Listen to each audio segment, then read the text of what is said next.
Class 10th के बच्चों को बोर्ड की हार्दिक शुभकामनाएं। अच्छे से आपके एग्ज़ाम हो, इसके लिए आप अच्छी सी तैयारी कर चुके होंगे, कर रहे होंगे। और साथ ही साथ जो हमने इम्पोर्टेंट क्वेश्चन की जो सीरीज़ शुरू की थी उसके भी सारे वीडियो आप तक पहुंच चुके हैं।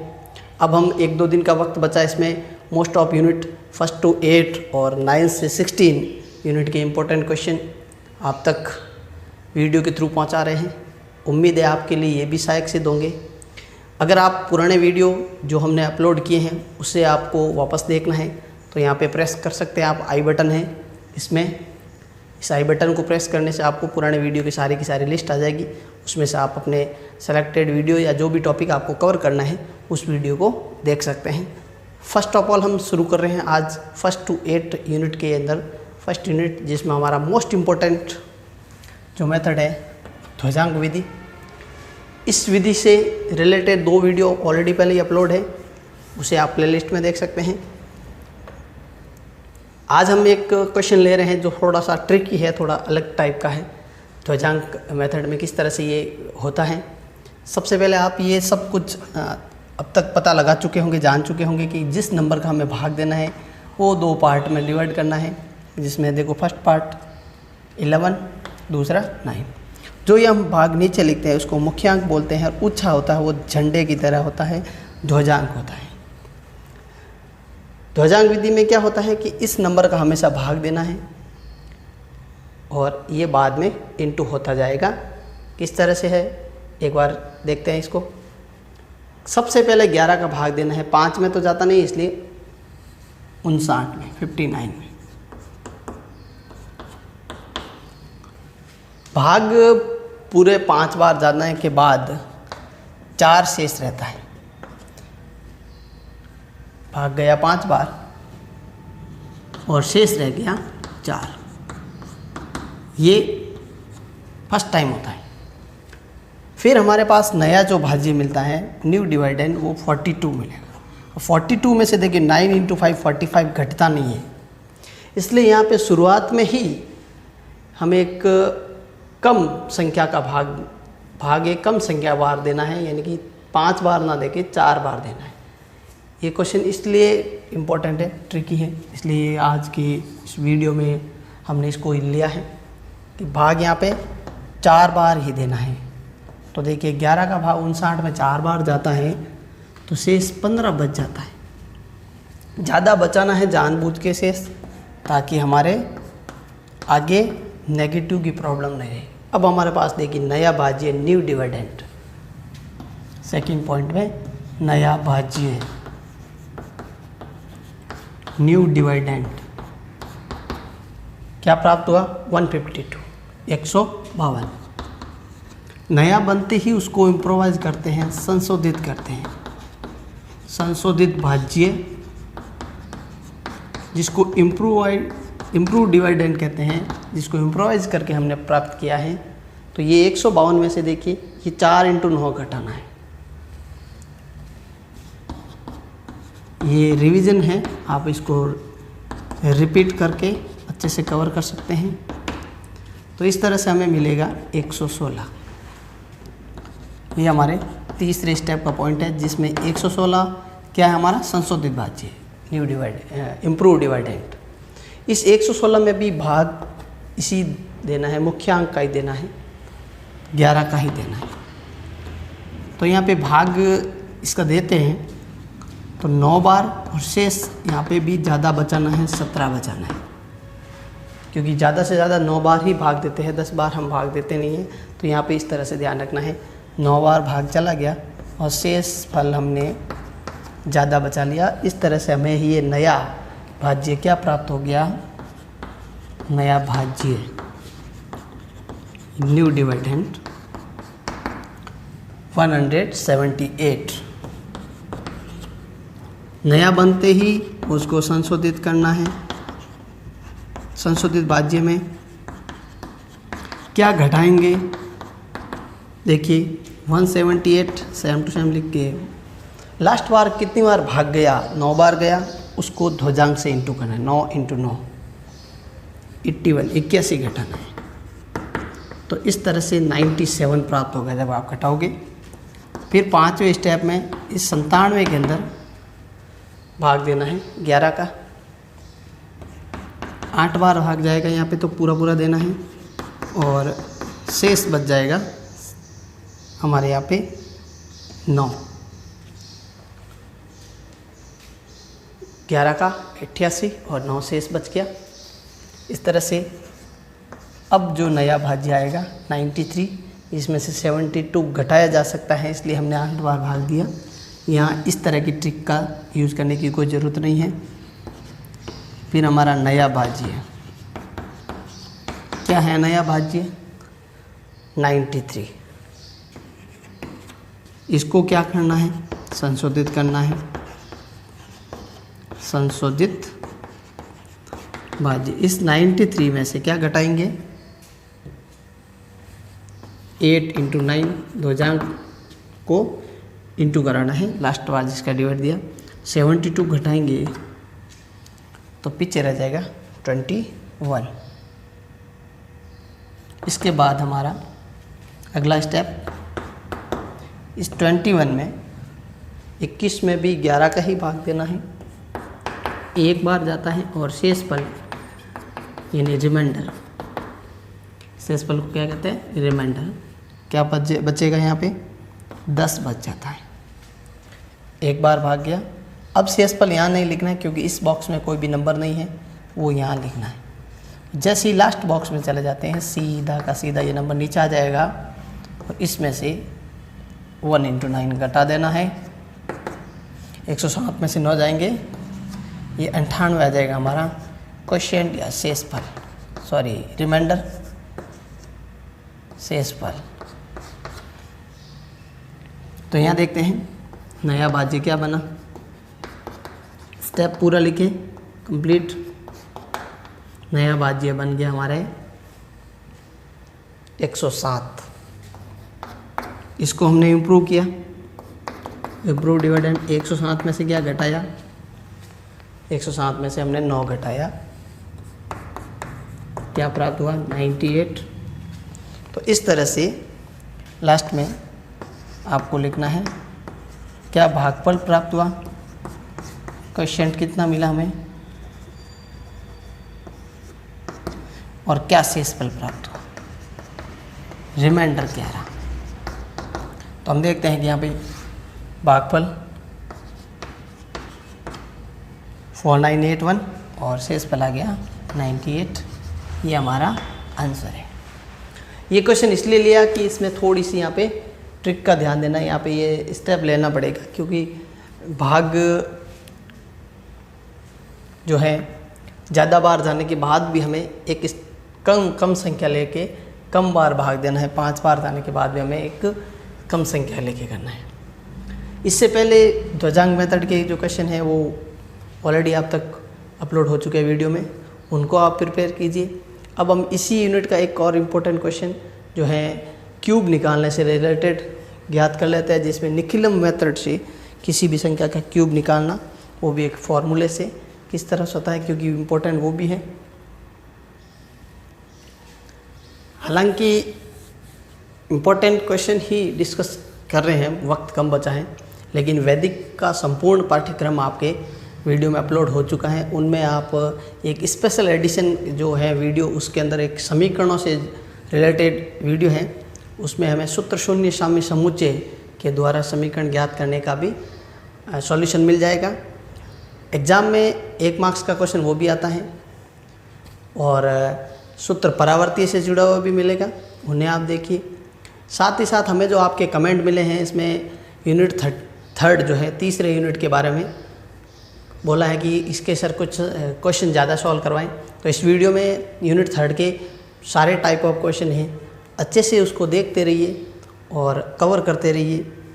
तो हम देखते हैं अपना आज अगला टॉपिक में निखिलम विधि से किसी भी संख्या का घन ज्ञात करना है, क्यूब ज्ञात करना है, क्या तरीका है।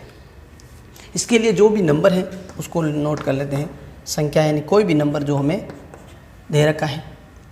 अब अभी देखते हैं कि 27 जो है वो 20 + 7 है और 20 के 2 पार्ट होते हैं 2 × 10। ये होता है आधार, हमेशा ध्यान रखें। और जो आधार के गुणा में होता है उसको कहते हैं उपाधार, सब बेस, और ये होता है बेस। जो प्लस या माइनस में एक्स्ट्रा नंबर हो उसको कहते हैं विचलन, यानी डेविएशन। तो यहाँ हमारा देखिए संख्या क्या है, 27 है, तो इसका आधार 10 लेना है, ध्यान रखें। उपाधार हो जाएगा 2, और विचलन हम यहाँ पे लेंगे 7, क्योंकि हम 20 के अकॉर्डिंग सोच रहे हैं। अगर 30 के अकॉर्डिंग सोचते तो यहाँ पे उपाधार 3 हो जाता और यहाँ पे विचलन -3 हो जाता। फॉर्मूला क्या है घनफल का, संख्या प्लस 2 इंटू विचलन, 3 इंटू विचलन स्क्वायर और विचलन क्यूब। यानी कोई भी नंबर है उसमें उसके साथ उसके डेविएशन का डबल ऐड करना है, 3 इंटू डेविएशन का स्क्वायर और फिर डेविएशन का क्यूब, ये इस तरह के। यहाँ उपाधार का क्या रोल है, ये थोड़ा ध्यान रखें कि जब भी हमारे कोई भी क्वेश्चन में उपाधार का जो पद आ जाए तो यहाँ पे इस सूत्र में थोड़ा सा संशोधन करना है, थोड़ा सा ध्यान रखना है। यहाँ उपाधार का स्क्वायर आएगा और इस जगह पे यहाँ पे उपाधार आएगा, और जब उपाधार नहीं हो तो हम बिना उपाधार वाला सूत्र लगा सकते हैं। अब हम करते हैं वैल्यू पुट कि इसका क्यूब क्या आएगा। तो घनफल बराबर यानी क्यूब इक्वल टू क्या आएगा, देखिए उपाधार क्या है हमारा 2 है, तो 2 का स्क्वायर, संख्या 27 है, प्लस 2 इंटू विचलन, क्या है विचलन देखिए 7, संख्या प्लस 2 इंटू विचलन, फिर उपाधार इंटू 3 इंटू विचलन का स्क्वायर और फिर विचलन का क्यूब। इस तरह से हमें प्राप्त हो जाएगा इनका जो है क्यूब 27 का। तो आप इसको कैलकुलेट करके देखते हैं तो बड़े आसान तरीके से इसके कैलकुलेशन हो जाती है। फिर हम देखते हैं इसको आगे किस तरह सॉल्व करना है। तो कैलकुलेशन करके आप इसे प्राप्त कर लेंगे। अब यहाँ आके देखिए आधार क्या है 10 है हमारा, 1 0 ही है, इसलिए इसको यहीं रखना है। ये 34 इसे हासिल के तौर पे दे देना है। तो यहाँ पे देखिए 34 इसको हम हासिल देंगे तो 294 में 34 ऐड कर लेते हैं तो 328 आएगा। 328 का 8 लिखना है और यह 32 इसको हासिल का दे देना है। इस तरह से हमें 27 का क्यूब प्राप्त होगा, 27 का घन प्राप्त हो जाएगा। यहाँ पे ये हासिल देने का सिस्टम आपको थोड़ा सा ध्यान रखना है कि पहले यहाँ पे ये 34 जब इसमें ऐड कर लेंगे तो 328 आएगा, उसका 8 लिखना है, फिर 32 इसमें ऐड करना है। ये थोड़ी सी कैलकुलेशन आपको ध्यान रखनी है। 2 मार्क्स का क्वेश्चन ऐसा भी पूछा जा सकता है। अब हम देखते हैं यूनिट नंबर 2 से रिलेटेड 1-2 इम्पोर्टेंट क्वेश्चन। इसमें क्वेश्चन नंबर 3, इसमें प्रूव करना है कि कोई भी विषम पूर्णांक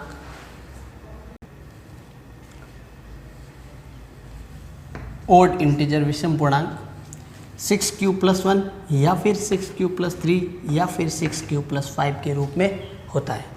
इसके लिए हम मान लेते हैं कि कोई भी पूर्णांक है, कोई भी इंटीजर है x, जिसमें हम 6 का भाग देंगे तो r रिमाइंडर आएगा, यानी 6q+r के फॉर्म में मान लेते हैं।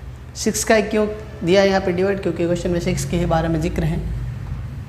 ये r क्या है अभी हम याद कर लेंगे।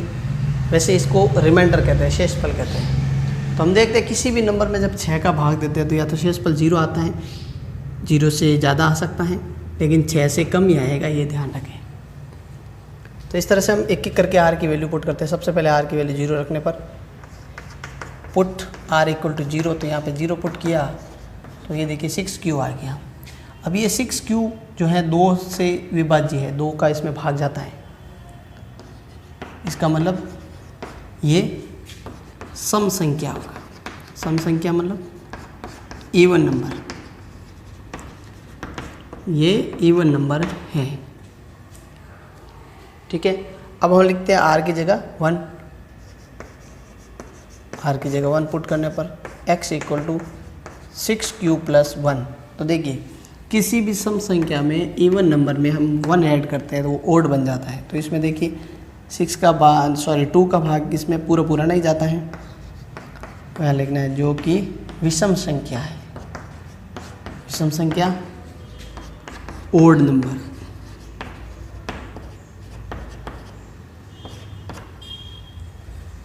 इसी तरह से 2 रखते हैं 6q प्लस 2। तो यहाँ देखिए इन दोनों नंबर में 2 का भाग जाता है, तो ये सम हो गई जो कि सम संख्या यानी इवन नंबर है। फिर हम r की जगह 3 रखते हैं तो x 6q प्लस 3 हो जाएगा। अब देखिए 6 में जाता है लेकिन 3 में नहीं जाता है, तो ये वापस क्या बन गई विषम। 4 रखेंगे तो 6q प्लस 4, तो फिर क्या बन जाएगी सम। ये ओड हो गई, ये इवन हो गई। फिर हम r की जगह 5 पुट करते हैं, तो ये पूरा मेथड आपको अच्छे से लिखना है सारे के सारे स्टेप में इस तरह से। और देखिए यहाँ पे 2 का भाग जाता है लेकिन इसमें नहीं जाता, इसलिए ये वापस क्या आ गई विषम संख्या यानी ओड नंबर। ठीक है, अब हम इसमें देखते हैं कि विषम संख्या कौन कौन सी है। ओड नंबर देखिए विषम संख्या एक तो ये प्राप्त हुई है, दूसरी और तीसरी। इसका मतलब ये सिद्ध हो गया कि कोई भी विषम पूर्णांक 6q प्लस 1, 6q प्लस 3 और 6q प्लस 5 के रूप में होता है। वो हमें वापस लिखना है लास्ट में इस तरह से। अतः कोई भी विषम पूर्णांक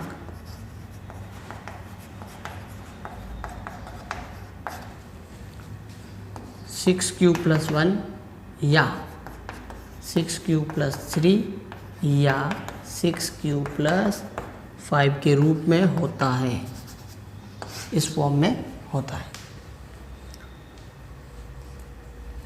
इम्पोर्टेंट है क्वेश्चन, थोड़ा सा ध्यान रखें, लैंग्वेज कंप्लीट लिखें इसकी। फिर हम देखते हैं नेक्स्ट क्वेश्चन जो है अपरिमेय रिलेटेड इरेशनल प्रूफ करने वाला। वैसे यहाँ पे अपरिमेय में हमने जो पिछले वीडियो में √3, √2, √5 इस तरह के नंबर को अपरिमेय कैसे करते हैं इसका पूरा प्रूफ समझा है। हमें यहाँ पे एक साथ में रेशनल नंबर भी दे रखा है, तो इसको किस तरह से अपरिमेय सिद्ध करना है इसके लिए देखिए इसका सॉल्यूशन। हमें यह मान लेना है a/b equal to √ab, sorry a/b equal to 5 minus √3। ये a और b क्या है, यहाँ a एंड b दोनों है ना, सहभाज्य संख्या है, को प्राइम नंबर है। क्या होती है सहभाज्य संख्या को प्राइम नंबर? इसको को प्राइम नंबर कहते हैं जिनका कॉमन फैक्टर 1 हो या HCF 1 हो, जिनका कॉमन फैक्टर 1 हो या HCF 1 हो। ये A और B है। तो यहाँ पे देखते हैं कि √3 अगर हम ट्रांसफ़र कर लें तो इधर आएगा पॉजिटिव में, और 5 माइनस 5 अपॉन कुछ नहीं है तो 1 समझ सकते हैं, a माइनस बी हो जाएगा। ये पूरा इस तरह से। थ्योरम के अनुसार √3 क्या है, अपरिमेय है, इरेशनल है। ठीक है, इरेशनल नंबर है। ये हमने थ्योरम में प्रूव कर लिया था कि किस तरह से ये इरेशनल होता है।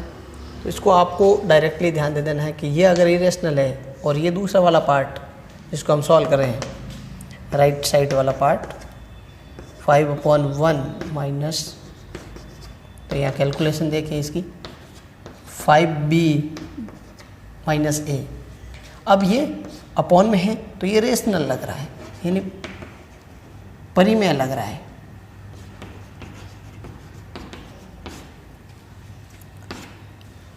इसका मतलब ये देखो, दोनों स्थितियाँ एक दूसरे के ऑपोजिट हो गई, विरोधाभास वाली स्थिति उत्पन्न हो गई। तो ये हमारी गलत कल्पना का नतीजा है।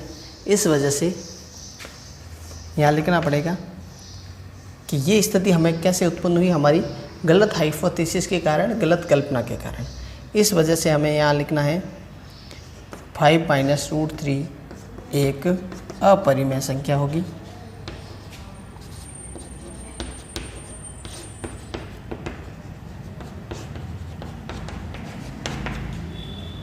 वैसे इस क्वेश्चन में आप ये जानते हैं 5 तो रेशनल है ही, √3 को पूरा प्रूव कर सकते हैं कि ये अपरिमेय कैसे हुआ। इस यूनिट के वीडियो में हमने प्रूफ भी किया था और आपको ये लैंग्वेज पूरी तरह से आनी चाहिए। लास्ट में आपको क्या लैंग्वेज लिखनी है उसे अब अच्छे से प्रैक्टिस करनी है आपको। और फिर हम देखते हैं नेक्स्ट क्वेश्चन, जो कि यूनिट 3 से है, मोस्ट इम्पॉर्टेंट यूनिट है। इसमें टाइप ऑफ क्वेश्चन ज़्यादा है, इसलिए थोड़ा इंटेलिजेंट स्टूडेंट अच्छे से इसको अभ्यास करेंगे। क्या है इसमें, सबसे पहले एक तो हमें ज्ञात करना है शून्यक, जीरोज फाइंड करना है और उसके बाद जांच करनी है उनके संबंध किस तरह से आपस में। इसके लिए देखिए सबसे पहले बड़ा आसान है, यहाँ पे फैक्टराइजेशन का तरीका अपनाते हैं।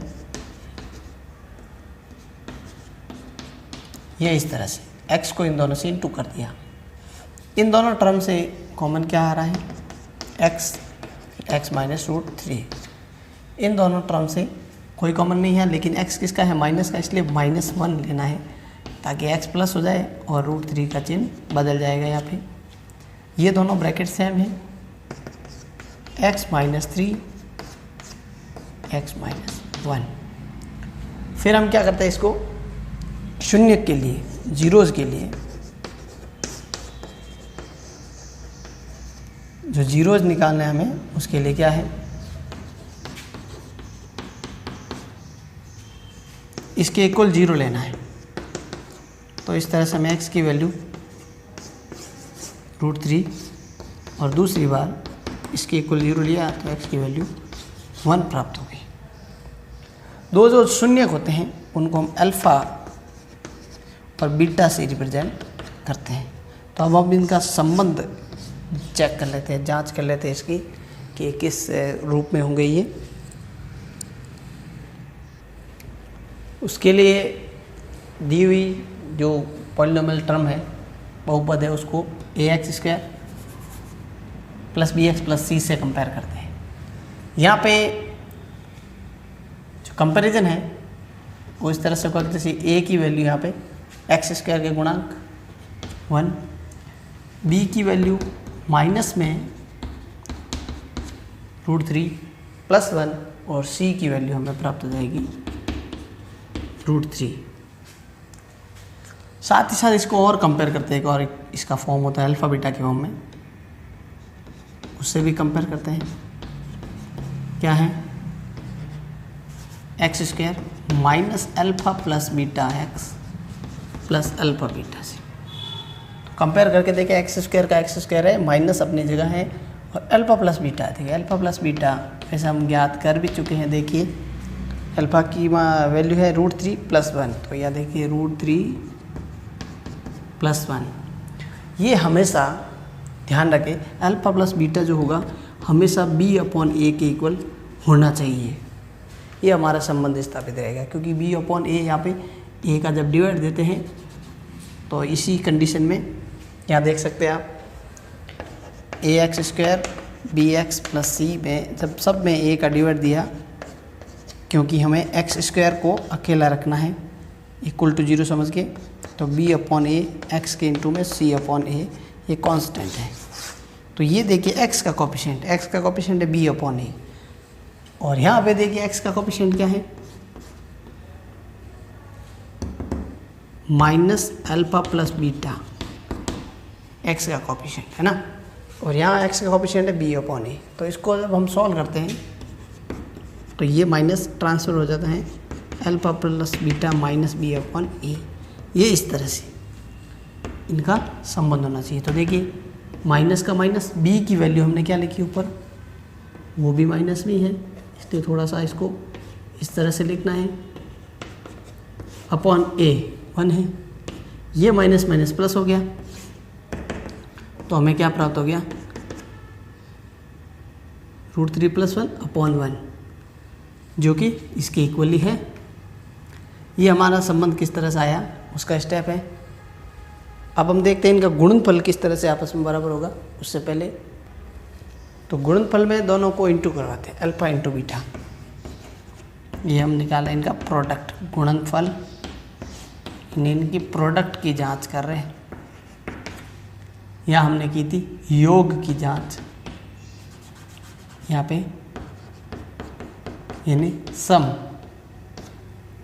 तो गुणनफल में देखिए अल्फ़ा की वैल्यू और बीटा की वैल्यू, इनका गुणनफल आया है √3, जो किसके इक्वल होना चाहिए, देखिए C/A के। तो यहाँ लिखते हैं =C/A। हो रहा है कि नहीं हो रहा देखते हैं। C की वैल्यू √3/A1 है, इक्वल है। यहाँ अल्फ़ा बीटा किसके इक्वल आ गया, C/A के। और उससे पहले अल्फ़ा प्लस बीटा किसके इक्वल आया था, B/A के। ये हमारी जांच होगी कि बिल्कुल ये इसी के ही शून्यक हैं। अब हम देखते हैं कि अगर हमें शून्यकों का योग और गुणनफल दिया जाए तो हम बहुपद कैसे प्राप्त करते हैं, पॉलिनोमियल कैसे फाइंड करते हैं। तो इसमें शून्यकों का योग और उनका गुणनफल दे रखा है, हमें निकालना है बहुपद पॉलिनोमियल। हमने देखा है कि अल्फ़ा प्लस बीटा अभी जस्ट पीछे वाले क्वेश्चन में किसके इक्वल था, -B/A के। और यहाँ पे इसकी वैल्यू √2 है, तथा अल्फ़ा इंटू बीटा C/A के, जो वैल्यू हमारे पास 1/3 है। तो अब हम इसकी हेल्प से सॉल्व कर लेते हैं, जिसमें हमने ये संबंध प्राप्त कर लिया। अब यहाँ पे देखिए हम a की जगह k ले लेते हैं, स्टेप इसका अगला। तो क्या होगा, -B/K = √2 है। इसको यहाँ पे सॉल्व करते हैं तो b की वैल्यू आएगी -2√k। और इसको देखिए a की जगह k लिखा, तो c की वैल्यू क्या प्राप्त हो जाएगी, 1/3k। ये इस तरह से। अब हमारा मेन इक्वेशन क्या था, मेन इसका जो फॉर्म क्या था पॉलिनोमियल का, बहुपद का जो रूप है, यहाँ बहुपद में ये द्विघाती है, 2 घात वाला, ax² bx + c। a को हमने k ले लिया, b की वैल्यू हमारे पास √2x, b की वैल्यू √2k थी, इसके साथ x, और c की वैल्यू 1/3k प्राप्त होती है। इनमें से k कॉमन ले लेते हैं और बाकी जो टर्म है उसको इस तरह से लिखते हैं। यहाँ आप 3 एलसीएम भी ले सकते हैं, तो k कांस्टेंट के रूप में बाहर रहेगा। एलसीएम किस तरह से आएगा, देखिए इन सबका 3 आ गया एलसीएम, 3 का इससे इंटू कर सकते हैं, तो फिर -3√2 + 1, k/3 बाहर रहेगा। और ये इस रूप में हमें बहुपद प्राप्त हो गया। अब यही बहुपद अगर हम डायरेक्टली देखें तो डायरेक्टली में देखिए एक डायरेक्ट तरीका भी है इसका। अगर ये कम मार्क्स का है तो इसको एक फॉर्म है x² - alpha + beta x alpha into beta में रख देते हैं डायरेक्ट। तो आपको क्वेश्चन से ही देखिए अल्फ़ा प्लस बीटा की वैल्यू √2 डायरेक्ट यहाँ लिख देनी है अल्फ़ा प्लस बीटा की जगह ही, और अल्फ़ा इंटू बीटा 1/3, ये रहा 1/3। तो इसको भी कैलकुलेट करते हैं तो हमारा यही टर्म आता है, देख सकते हैं आप यहाँ पे एलसीएम लेके 3 आ गया, 3x² माइनस 3√2x प्लस 1, यहाँ पे 1/3 कांस्टेंट के रूप में बाहर रख लेना, और 3x² 3√2x प्लस 1, ये हमारा वापस रूप प्राप्त हो गया। ये अगर छोटे तौर पे विथ मेथड ये इस तरह से है। आपके एग्जाम्पल भी इसी मेथड से करवाए हुए हैं, समझाए हुए हैं। अब हम देखते हैं इसी यूनिट का अगला क्वेश्चन, जो पूर्ण वर्ग बना के किसी भी द्विघाती समीकरण को हल करने का परफेक्ट स्क्वायर करके। क्या तरीका है इसका, देखिए बहुत ही आसान तरीके से इसको हम करेंगे। इसका एक सिंपल और शॉर्टकट मेथड तो नहीं कह सकते, लेकिन एक ट्रिक कह सकते हैं जो हमें हर क्वेश्चन में यूज करनी है। ये माइनस में है, इक्वल के उधर ले गए, ये प्लस में। पहला ही काम है हमारे, जिस टर्म में x लिखा है वो टर्म इधर रखना है, जो x रहित है, x के बिना वाला टर्म है यानी कांस्टेंट है, हमें बराबर के उधर लेना है। फिर हमारा अगला स्टेप रहेगा x² का जो कोफिशिएंट है, यानी कि देखिए कितना है यहाँ पे 4 है, तो इसका सब में भाग देना, सब के अंदर 4 का डिवाइड दे देना है। ये अगला स्टेप है। जो भी x² के साथ है उसी का ही भाग देना है, ये इस तरह से। तो अब हमें ये एक इस तरह की इक्वेशन मिल गई है, x² plus bx equal to a²/4 plus b²/4। तो यहाँ देखिए x के साथ क्या है, x का गुणांक, x का गुणांक यानी कि कोफिशिएंट।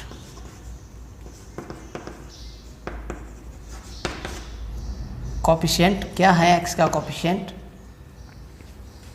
b है का आधा,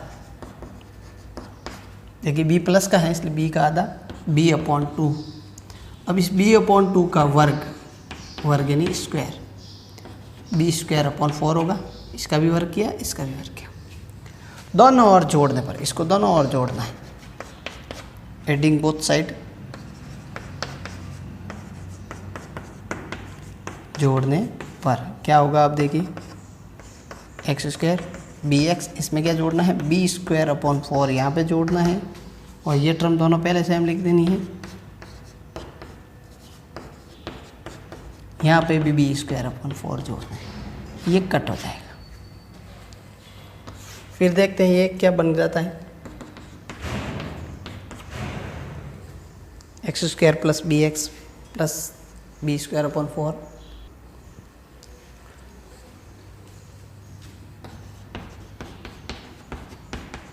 इक्वल टू a²/4।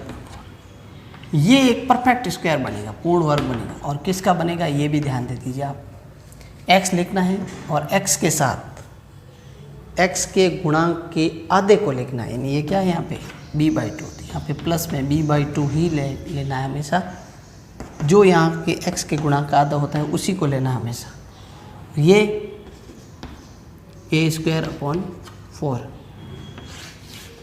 अब हम यहाँ देखते हैं तो यहाँ पे ये स्क्वायर दूसरी साइड जाएगा तो अंडर लग जाएगा, और यहाँ पे लगाना है प्लस माइनस, फिर प्लस माइनस a का स्क्वायर है इसलिए अंडर कैंसिल हो जाएगा, स्क्वायर कैंसिल हो जाएगा, और 4 का 2 हो जाएगा। एक बार इसको प्लस लेके करना है, एक बार इसको माइनस लेके करना है। देखिए ये b माइनस में चला गया, प्लस माइनस a/2। तो यहाँ इस तरह से हमें minus b plus minus a/2 के रूप में दो आंसर मिलेंगे। दो आंसर है, ये एक बार प्लस में और एक बार माइनस में लिखना है a को पूर्ण वर्ग मेथड से। अब हम द्विघात समीकरण को ज्ञात करने का एक और मेथड देखते हैं। ये मेथड है श्रीधराचार्य विधि। इस विधि के अनुसार कोई भी दिया हुआ जो है द्विघात समीकरण, उसको हम कंपेयर करते हैं, कि तुलना करते हैं ax² plus bx plus c से। तो इस तरह से हमें एक्स स्क्वायर का जो कोफिशिएंट है वो ए का मान होगा प्राप्त हो जाता है, एक्स के साथ बी का और कांस्टेंट सी का, ए बी सी तीनों प्राप्त हो गए। तो कंपैरिजन से तो हमने ए बी सी की वैल्यू प्राप्त की है। इससे पहले थोड़ा सा जान लेते हैं कि कोई भी द्विघात का जो समीकरण होता है, इक्वेशन होती है, उसमें ए बी और सी तीनों के रिलेशन का इस तरह से b² - 4ac विभक्त कर यानी डिस्क्रिमिनेंट कहलाता है। इस डिस्क्रिमिनेंट के आधार पे ही हम नेचर ऑफ रूट यानी मूलों की प्रकृति का पता लगाते हैं। जैसे इस प्रश्न में भी मूलों के बारे में बोला है कि इसके मूल वास्तविक हैं। अगर यहाँ पे b² - 4ac नेगेटिव आ जाता है यानी d की वैल्यू माइनस की आ जाती है, तो रूट्स जो होंगे वो यानी मूल जो होंगे वो काल्पनिक होंगे, नो रियल होंगे यानी इमेजिनरी होंगे। अगर ये वैल्यू 0 आ जाती है, जो हमें यहाँ कंडीशन अप्लाई करनी है, 0 आने पे मूल वास्तविक और बराबर होते हैं, रियल भी होते हैं और इक्वल भी होते हैं। और अगर ये 0 से ज़्यादा आ जाए यानी कोई पॉजिटिव नंबर आ जाए तो मूल वास्तविक तो होंगे ही लेकिन असमान हो जाएंगे, डिस्टिंक्ट हो जाएंगे, डिफरेंट हो जाएंगे। तो यहाँ पे इस प्रश्न में हमें ये दे रखा है कि roots are real and equal. इस प्रश्न में जो मूल है वास्तविक तो है, साथ ही साथ बराबर, वास्तविक एवं बराबर है, रियल एंड इक्वल। तो कौन सी कंडीशन अप्लाई करेंगे? ये वाली। क्या है इसमें? b² - 4ac = 0। b की वैल्यू k+1 का स्क्वायर - 4ac = 0। k+1 का होल स्क्वायर का फॉर्मूला k² + 2k+1। यहाँ पे देखो -4k - 16 = 0। इस तरह से हमें k की वैल्यू प्राप्त हो जाएगी। फैक्टर करके इसका सॉल्यूशन करते हैं तो देखिए -5k + 3k 15 आना चाहिए इंटू करने से, और घटाने से 2 आना चाहिए। तो यहाँ पे k - 5 एक फैक्टर हो जाएगा और दूसरा हो जाएगा, देखिए इसमें से k कॉमन आ गया, k - 5 बच गया, इनमें से 3 कॉमन आ गया, k - 5 बच गया। तो k - 5 k + 3 = 0। जब एक बार इसके इक्वल 0 लेंगे, बराबर में 0 लेंगे तो k का मान आ जाएगा 5, तथा k + 3 = जब 0 लिया तो k का मान प्राप्त हो जाएगा -3। तो हमें यही ज्ञात करना था कि k की किस वैल्यू के लिए इसके जो रूट्स होंगे वो रियल एंड इक्वल होंगे, वास्तविक और समान होंगे। तो उसके लिए हमने कंडीशन अप्लाई की थी b² - 4ac = 0 वाली। इसी एक्सरसाइज में क्वेश्चन और भी हैं जिसमें आपको मूलों की प्रकृति से जुड़ा हुआ प्रश्न और है, जिसमें मूल वास्तविक और असमान होने की स्थिति में क्या करना है, मूल काल्पनिक होने की स्थिति में क्या करना है। पिछले वीडियो जो इस यूनिट से रिलेटेड इम्पोर्टेंट क्वेश्चन का था, उसमें भी हमने एक मोस्ट इम्पोर्टेंट क्वेश्चन सॉल्व किया था इसी एक्सरसाइज का, क्वेश्चन नंबर 5। अगर आपको उसमें दिक्कत है तो दोबारा देख सकते हैं उसे। अब हम देखते हैं आगे एक अपना अगला क्वेश्चन। ये क्वेश्चन है विविध का, क्वेश्चन नंबर 15। इसमें f(x) यानी एक फंक्शन दे रखा आपको x² - px + q। क्या ज्ञात करना है? α² + β² और 1/α + 1/β। ये अल्फ़ा बीटा क्या है? इसके शून्यक है। तो इसकी तुलना करते हैं, इसका कंपैरिजन करते हैं। x² - α + β x α × beta. कंपैरिजन से देखिए माइनस का माइनस है, अल्फ़ा + बीटा की वैल्यू क्या मिलेगी? p, और अल्फ़ा × बीटा की वैल्यू मिल जाएगी q। ये हमें क्वेश्चन से ही प्राप्त होगा। अब हमारा फर्स्ट क्वेश्चन में क्या ज्ञात करना है? α² + β²। इसके लिए देखिए अल्फ़ा + बीटा क्या है हमारे पास? p है। तो इसमें वर्ग करते हैं, वर्ग करने पर क्या होगा वर्क करने पे, देखिए ए प्लस बी का whole square formula, a square B square 2ab equal to p square. तो हमें alpha square plus beta square की वैल्यू फाइंड करनी है। इसके लिए देखिए अल्फ़ा इंटू बीटा की वैल्यू हमें पता है क्यू, तो इस तरह से हमारा अल्फ़ा स्क्वायर प्लस बीटा की वैल्यू प्राप्त हो जाएगी पी स्क्वायर माइनस 2q। ये प्राप्त हो गई। फिर हम देखते हैं इसका सेकंड पार्ट, जिसमें 1 upon alpha plus 1 upon beta की वैल्यू फाइंड करनी है। इसके लिए देखिए इनका एलसीएम ले लेते हैं। अल्फ़ा बीटा एलसीएम आ गया, बीटा प्लस अल्फ़ा, क्या है अल्फ़ा प्लस बीटा की वैल्यू p है, अल्फ़ा इंटू बीटा की वैल्यू q है। तो इस तरह से हमें 1 upon alpha plus 1 upon beta की वैल्यू प्राप्त हो जाएगी p अपॉन q। ये हमारा सेकंड पार्ट का आंसर है। इम्पोर्टेंट क्वेश्चन है, छोटा है, अच्छे से ध्यान दें। अब हम देख रहे हैं यूनिट नंबर 4, बहुत इंपॉर्टेंट मेथड, ग्राफीय मेथड। 6 मार्क्स का क्वेश्चन रिपीट किया जाता है एनी टाइम। हर बार पेपर का जो क्वेश्चन नंबर 26 है वो मैक्सिमम टाइम यही है कि ग्राफीय मेथड से ही पूछा गया है, 6 मार्क्स का है। किस तरह से करना है देखिए, इसके लिए 2 इक्वेशन आपको दी जाएगी, 2 समीकरण आपको दिए जाएंगे, जिसमें देखिए पहला समीकरण हमारे पास 3x + 2y = 12 है, जिसका गुणांक कम हो, जैसे यहाँ पे y का गुणांक में 2 है, x के गुणांक में 3 है, तो जो ज़्यादा गुणांक वाला हमें उधर ट्रांसफर करना है, जिससे हमारा कैलकुलेशन जो है बड़ा छोटा रहेगा, आसान रहेगा।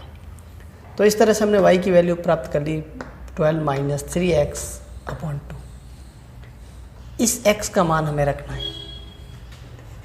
सबसे पहले 0 रखा, x = 0 रखा, तो क्या आया देखिए, तो x की वैल्यू 0 रखने पे क्या आएगा देखिए, y = 12 - 3, x की जगह 0। तो इस तरह से हमें प्राप्त हो जाएगा 6। फिर हम देखते हैं x की वैल्यू 0 के बाद क्या रखना है। इसके लिए देखिए यह एक नंबर क्या लिखा हुआ है, 2 लिखा हुआ है, तो इसमें 2 जोड़ देते हैं। 0 में 2 जोड़ने पर 2 रखेंगे, ये पुट करना है। x = 2 पुट इन, कहाँ पुट करना है हमें, y 12 - 3 × क्या प्राप्त हुआ हमारे,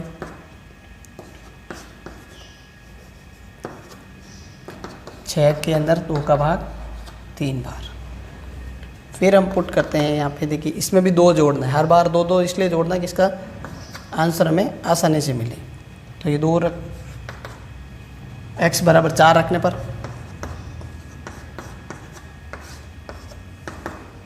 तो 12 में से ये 12 घटा देंगे, 0 आ जाएगा।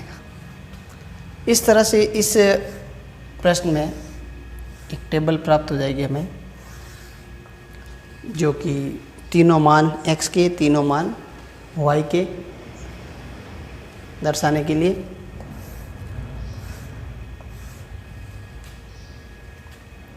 इस तरह से ये एक टेबल तैयार हो गए हमारे। सबसे पहले देखिए x की वैल्यू क्या रखी हमने, 0, उससे y क्या प्राप्त हुआ वो हमें यहाँ लिखना है। फिर x का मान 2 रखा, उससे हमने क्या प्राप्त किया, 3, ये एक्स्ट्रा है। और फिर हमने 4 रखा तो हमें प्राप्त हो गया 0। इस तरह से 3x के मान रखने से हमने 3y के मान प्राप्त कर लिए। फिर देखते हैं दूसरे समीकरण को, तो इसमें देखिए यहाँ पे कम गुणांक किसका है, y का है, इसलिए ये बट्टा में रहना चाहिए। इसके लिए हम क्या करते हैं देखिए, 5x, ये 4 इधर आ जाएगा, माइनस = 2y। इसका मतलब ये होगा 2y का मान हमें 5x - 4, 5x - 4 प्राप्त होगा। और y बराबर क्या आएगा, 5x - 4 बट्टा 2। ये मान x की जगह हमें रखना है। सबसे पहले जैसे 0 रखा, क्या प्राप्त हुआ, y equal to 5 into 0 minus 4/2 -4/2 यानी माइनस का 2 प्राप्त हुआ। फिर देखते हैं यहाँ पे भी अपॉन में 2 है तो यहाँ पे डायरेक्ट 2 रख देते हैं। तो क्या प्राप्त होगा, देखिए x की जगह, यहाँ पे x था, x की जगह 2 रखा, तो ये 10 में से 4 घटा देंगे, 6 का आधा आएगा 3। फिर हम एक वैल्यू और रखते हैं, x की जगह 4 रख देते हैं। देखिए ये ज़रूरी नहीं है कि दोनों में x का मान 0, 2, 4 ही रखा जाए, यहाँ मान हम बदल भी सकते हैं। बस इसका ध्यान रखें कि कैलकुलेशन थोड़ी छोटी रहे, जिससे ग्राफीय निरूपण आसान हो जाए, ग्राफ में इसको शो करना आसान हो जाए। तो ये देखिए 20 में से 4 जाएंगे, 16 हो जाएगा और उसका आधा 8 प्राप्त हो जाएगा। इस प्रकार 3x की वैल्यू पुट की, 3y की वैल्यू प्राप्त हो गई। तो हमारी टेबल क्या प्राप्त हो गई हमारे, x एंड y। सबसे पहले यहाँ पे भी x का 0 ही रखा, तो y हमें -2 प्राप्त हुआ। फिर 2 रखा, -3 प्राप्त हुआ। 4 पे 8 प्राप्त हुआ। अब हम इन दोनों टेबल को ग्राफ में शो कर लेते हैं, ग्राफ ये निरूपण कर देते हैं इसका। तो वो कैसे होगा देखिए, तो इसका ग्राफ ये निरूपण, इसके लिए ग्राफ ये फॉर्मेट देखिए, इसका दोनों अक्ष x अक्ष और ये y अक्ष मूल बिंदु पे परिच्छेद होते हैं। इधर x के मान पॉजिटिव में और इधर नेगेटिव में, ऊपर y पॉजिटिव नीचे नेगेटिव।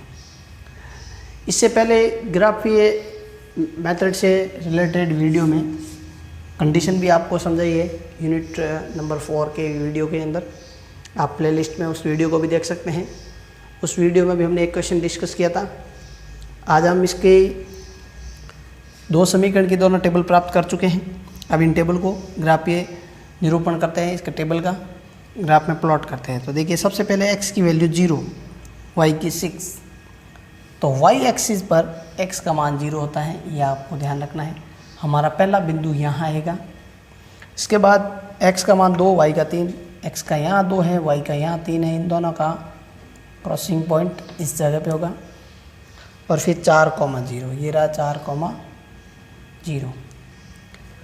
इन तीनों बिंदुओं को हमने दर्शा दिया। जब हम तीनों बिंदुओं को एकदम स्ट्रेट तरीके से मिलाएंगे तो एक सीधी रेखा प्राप्त होनी चाहिए, जो कि इस तरह से होगी।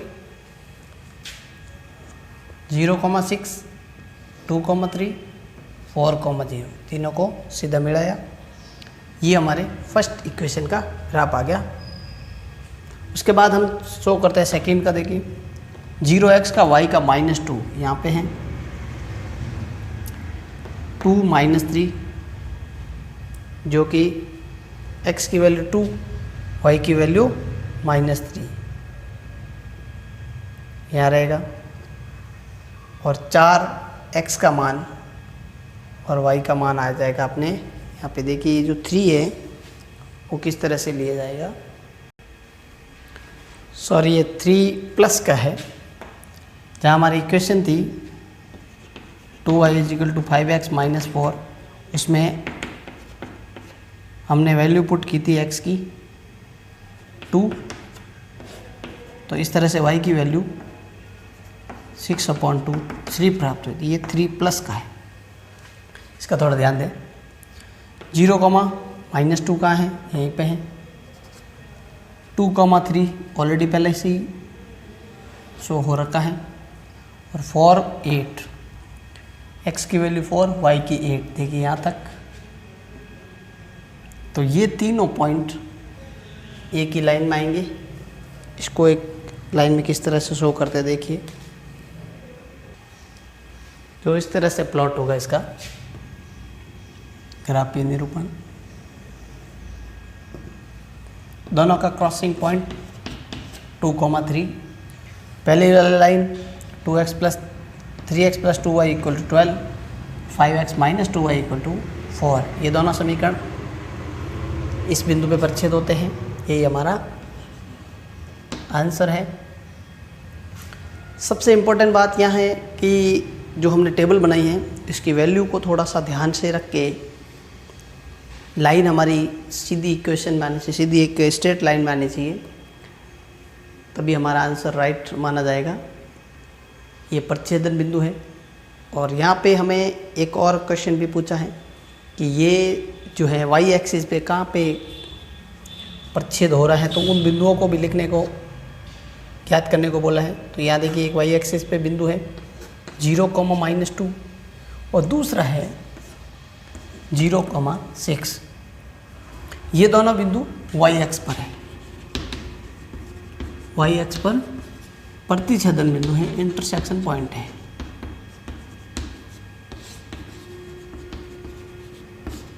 बिंदु है वाई एक्स पर प्रतिच्छेदन बिंदु कौन कौन से हैं? एक तो हमारे 0,-2, दूसरा है 0,6। इस तरह से ग्राफ या निरूपण संबंधित प्रश्न को हमने डिस्कस किया। अच्छे से इसको ध्यान देना है।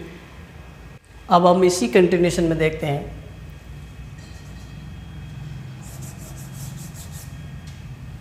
समांतर श्रेणी एपी 5.2 का क्वेश्चन नंबर 9, जिसमें दे रखा है कि एक एपी है, एक समांतर श्रेणी जिसमें 60 पद है।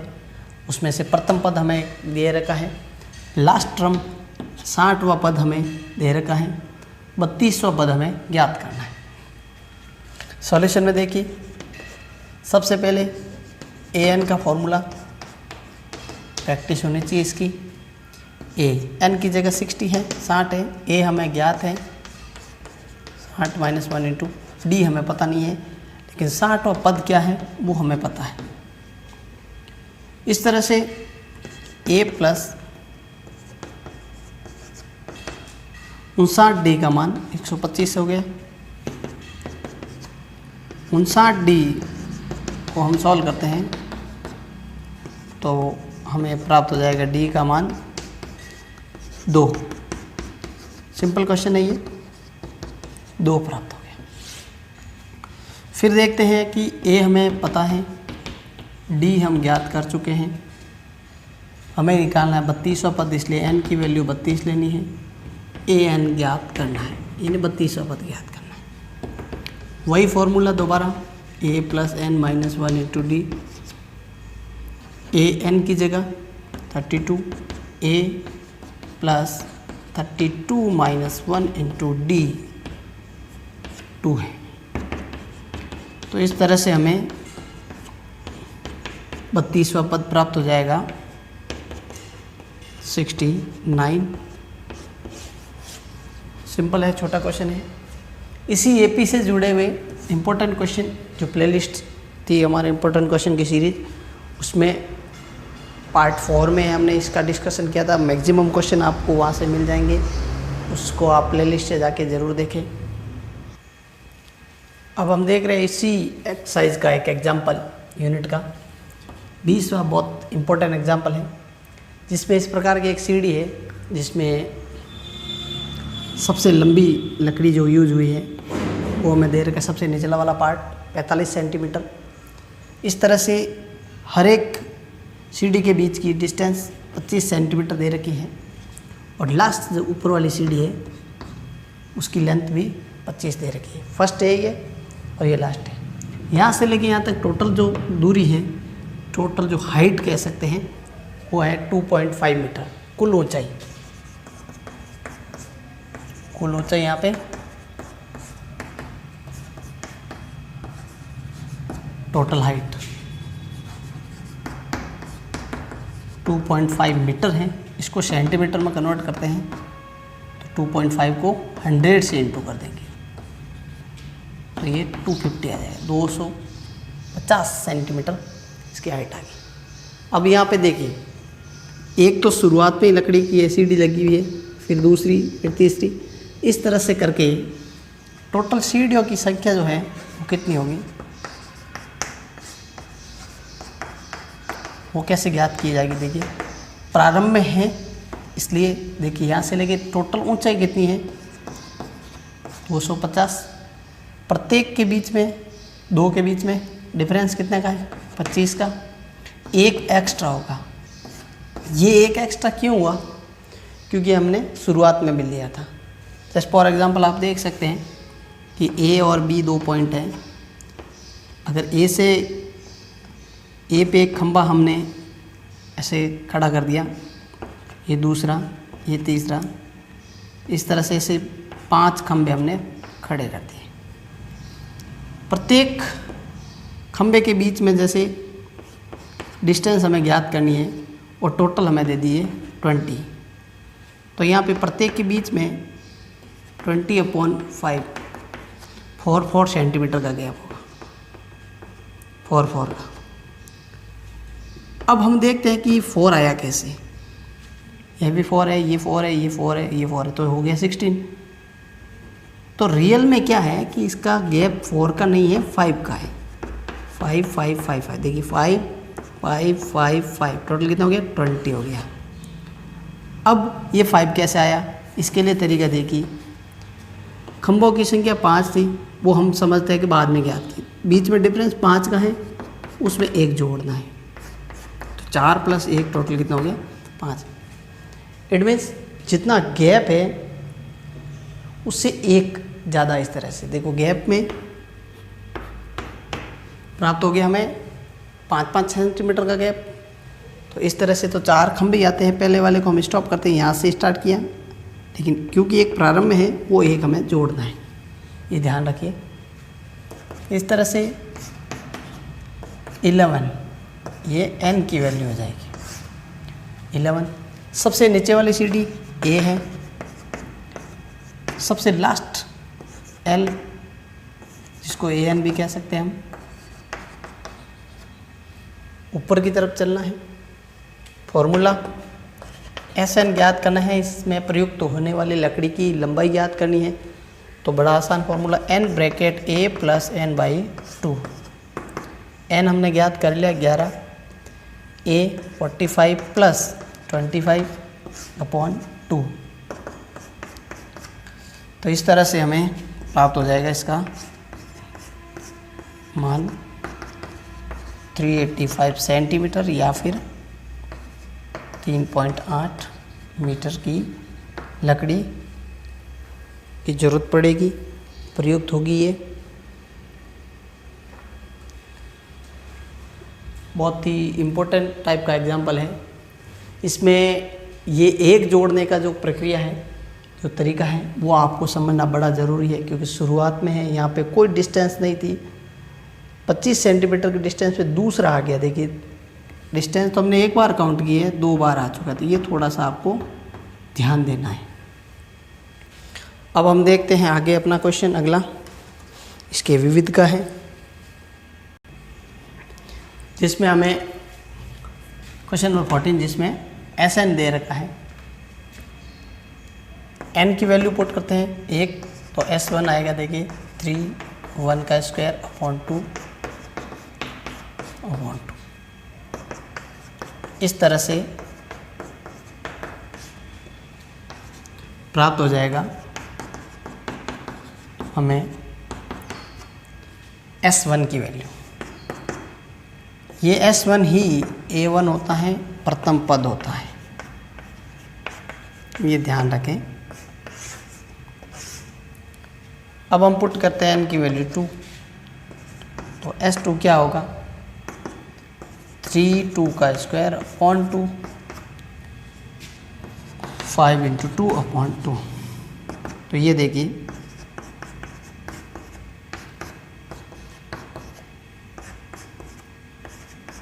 प्राप्त हो जाएगा टोटल 11। ये हमारे S2 की वैल्यू 11। S2 का मतलब होता है प्रथम तथा द्वितीय दोनों का योग।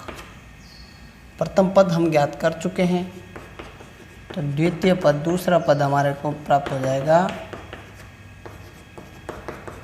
7, प्रथम पद 4, दूसरा पद 7।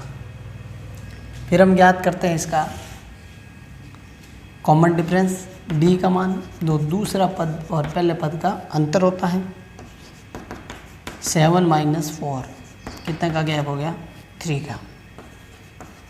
अब हमें ए पता है यानी प्रथम पद 4, डी ज्ञात हो गया, एन हमें दे रखा है 25, 25वां पद ज्ञात करना है यानी ए एन ज्ञात करना है। फॉर्मूला वही, बड़ा आसान फॉर्मूला है ये, रिपीट करते रहिए, प्रैक्टिस जोरदार हो जाएगी आपकी। 25 माइनस 1 इंटू डी 3 हो गया, 24 3 जा 24 इंटू 3 कितना होते हैं 72, और 4 हो गए 76। ये 25वां पद है जिसमें n का मान हमने 25 रखा था और पद आया हमारे 76। वैसे इसी विविध का क्वेश्चन नंबर 15 बहुत ही इम्पोर्टेंट है। ये हमने एपी के इम्पोर्टेंट क्वेश्चन वाली सीरीज़ में एपी संबंधित प्रश्न थे, उसमें इसका डिस्कशन कर लिया है, आप उसे वहाँ से तैयार कर सकते हैं। अब हम इसी कंटिन्यूशन में अपना यूनिट नंबर 16 देखते हैं। यूनिट नंबर 6 देखते हैं जिसकी टेबल, ट्रिग्नोमेट्री टेबल पहले से ही आपको समझा रखी है। ये यूनिट 6 का क्वेश्चन है, त्रिकोणमितीय। इसकी टेबल हमने यूनिट 6 का जो वीडियो बनाया उसमें डिस्कस कर ली थी। अब हम इसकी वैल्यू यूज़ करके क्वेश्चन सॉल्व करते हैं। देखिए एक क्वेश्चन आपके सामने लिखा 4 साइन स्क्वायर, साइन की पावर यहाँ पे 4 है, साइन की पावर 4 30 डिग्री। तो क्या होगा इसकी वैल्यू, देखिए साइन 30 का मान 1/2 का, यहाँ पे पावर 4 है, cos 60 की वैल्यू भी 1/2 ही है, -3 cos 45 की वैल्यू, साइन 90 की वैल्यू। इस तरह से देखते हैं कि 1/2 का पावर 4 है, इसमें कितना आएगा 16। 1/2 ये एजिटिज रहेगा, 1/2 -1। तो कैलकुलेशन क्या होगी इसकी, दोनों का एलसीएम आ गया 16, 8 + 1 माइनस, इनका एलसीएम क्या आएगा, देखो 2 -1 9/16 माइनस 1/2। ये देखिए 1 - 2 होगा, इसलिए माइनस का आएगा। तो हमें प्राप्त हो जाता है माइनस माइनस प्लस 3/2। इसका जब एलसीएम लेते हैं 4 आएगा एलसीएम, 9 + 2 का 4 में 2 टाइम प्राप्त हो जाएगा 9 + 6 15/4। इसको 15/4 के इक्वल ही प्रूफ करना था, ये हमारा आंसर आ गया। इसी टाइप का एक और क्वेश्चन देख लेते हैं, जो क्वेश्चन नंबर 17 है, स्केलनेस का।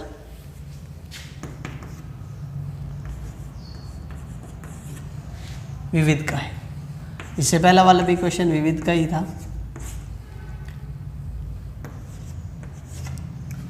इस यूनिट के जो इम्पोर्टेंट क्वेश्चन थे वो पहले ही सॉल्व किए जा चुके हैं, मैक्सिमम टेबल समझाई जा चुकी हैं। उसी टेबल से वैल्यू लिखनी है हमें। यहाँ पे cos 45 1/√2 होता है, sin 60 का मान √3 स्क्वायर लगा दिया, sin 45 1/√2 का स्क्वायर और 1/√3 का स्क्वायर। इस तरह से 1/2 प्लस 3/1। और यहाँ देखिए इसकी कैलकुलेशन इस तरह से हो जाएगी। यहाँ लसअप क्या आएगा, 2 ही आएगा, इस एक को 1 से, और ये हो गया 6 हो गया हमारे। इनका लसअप आएगा 6, ये इस तरह से। फिर हम देखते हैं कि देखिए 2 से 2 कट गया, यहाँ 6 से 6 कट रहा है, तो हमारे पास यहाँ पे 7 माइनस ये देखिए 1 हो जाएगा, तो इसका रिजल्ट प्राप्त हो जाएगा 6। ये यूनिट वैसे ही डिस्कस किया जा चुका है, इम्पोर्टेंट है, इजी है। टेबल इसको अच्छे से आप टेबल की प्रैक्टिस कीजिए। अब यूनिट 7 और 8 जो आपके लिए मोस्ट इम्पोर्टेंट है, उसके जो क्वेश्चन हमने प्लेलिस्ट में सॉल्व नहीं किए थे वो हम आज देख रहे हैं। बाकी क्वेश्चन आप प्लेलिस्ट से देख सकते हैं। बादल रिलेटेड हैं जो यूनिट 8 से, और यूनिट 7 में भी प्रूफ वाले हैं। तो प्रूफ के कुछ क्वेश्चन हम अब देखते हैं। अभी यूनिट 7 में मोस्ट एग्जाम्पल हम डिस्कस कर चुके हैं। एक एग्जाम्पल नंबर 12 जो बोर्ड में पूछा भी गया है। इसमें देखिए इसके 3 प्रूफ है। इसे भी आपको tan स्क्वायर लेके आना है और इसको भी tan स्क्वायर लेके आना है। तो किस तरह से होगा देखिए ज़रा। सबसे पहले इस पार्ट को हल करते हैं। सबसे फर्स्ट पार्ट को 1 plus tan square 1 plus cot square. Important question की सीरीज़ में जो 7 यूनिट का वीडियो था उसमें हमने फॉर्मूला डिस्कस किए थे कि 1 प्लस tan स्क्वायर क्या होता है, वो sec स्क्वायर होता है, और 1 प्लस कॉट स्क्वायर होता है cosec स्क्वायर। फिर हमने देखा था कि 1 sec की वैल्यू 1/cos स्क्वायर, यानी sec की वैल्यू 1/cos, और साइन की cosec की 1/sin। इसका 1/cos स्क्वायर और इसका 1/sin स्क्वायर। ये साइन ऊपर चला जाएगा, sin square upon cos square. क्या हो जाता है sin square upon cos square, tan square. Prove हो गया। अब हम देखते हैं इसका दूसरा साइड, जिसमें देखिए आप 1 माइनस tan की वैल्यू क्या है, sin upon cos, 1 minus cot की वैल्यू cos अपॉन साइन का स्क्वायर। अब यहाँ देखिए स्क्वायर हो गया। इन दोनों का एलसीएम लसअप cos माइनस साइन, यहाँ पे साइन आ गया एलसीएम, साइन माइनस cos।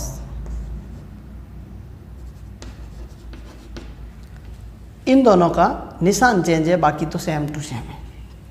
तो यहाँ क्या होता है, एक फॉर्मूला है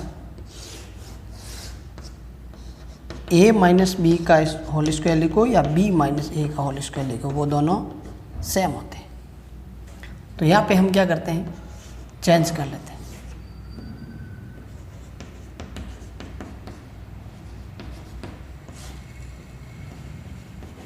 साइन माइनस कॉस कर लेते हैं।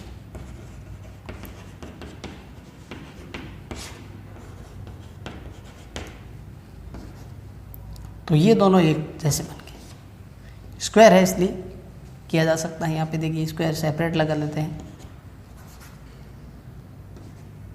इस तरह से।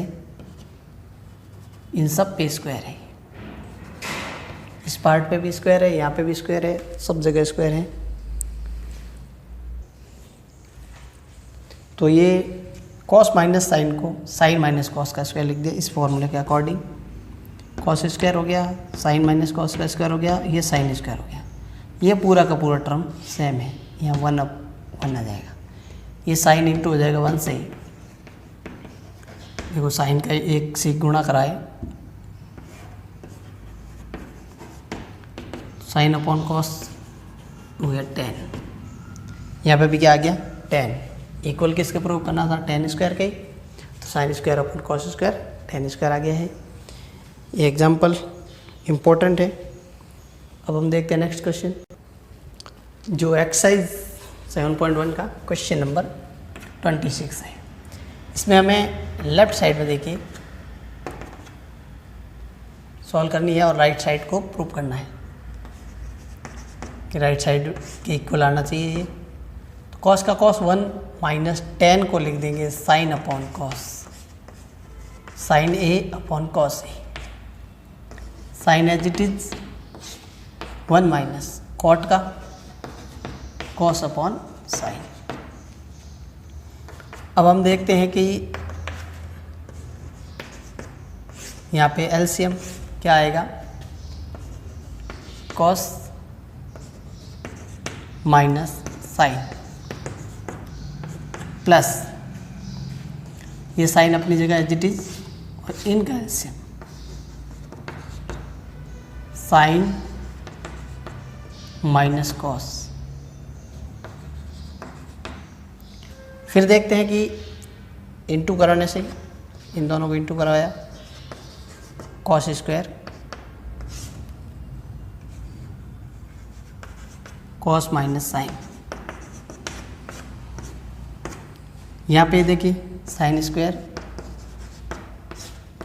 ये साइन माइनस कॉस है। यहाँ पे थोड़ा सा ये ध्यान दें, इन दोनों ब्रैकेट में कॉस माइनस साइन है या साइन माइनस कॉस है। तो एक जैसा करने के लिए हम यहाँ से क्या करेंगे, माइनस कॉमन लेंगे जो इस निशान को बदल देगा। तो कैसे बदलेगा देखिए, कॉस स्क्वायर अपॉन कॉस ए माइनस साइन ए तो ऑलरेडी रहेगा, यहाँ से ज़बरदस्ती माइनस कॉमन लेंगे तो ये प्लस जो है वो माइनस में बदल जाएगा। साइन स्क्वायर अपॉन, इसको देखिए जब हमने ये कॉमन लिया तो ये कॉस बन गया प्लस का और साइन बन गया माइनस का। तो अब हम देखिए दोनों का एलसीएम सेम हो गया। इस तरह से दोनों सेम है तो ऊपर वाला को किसी से भी इंटू कराने की ज़रूरत नहीं है, ये इस तरह से हो जाएगा। फिर ऊपर देखिए ए स्क्वायर माइनस बी स्क्वायर, तो एक बार हम इसको प्लस में लिख देते हैं और एक बार इसको माइनस में लिख देते हैं।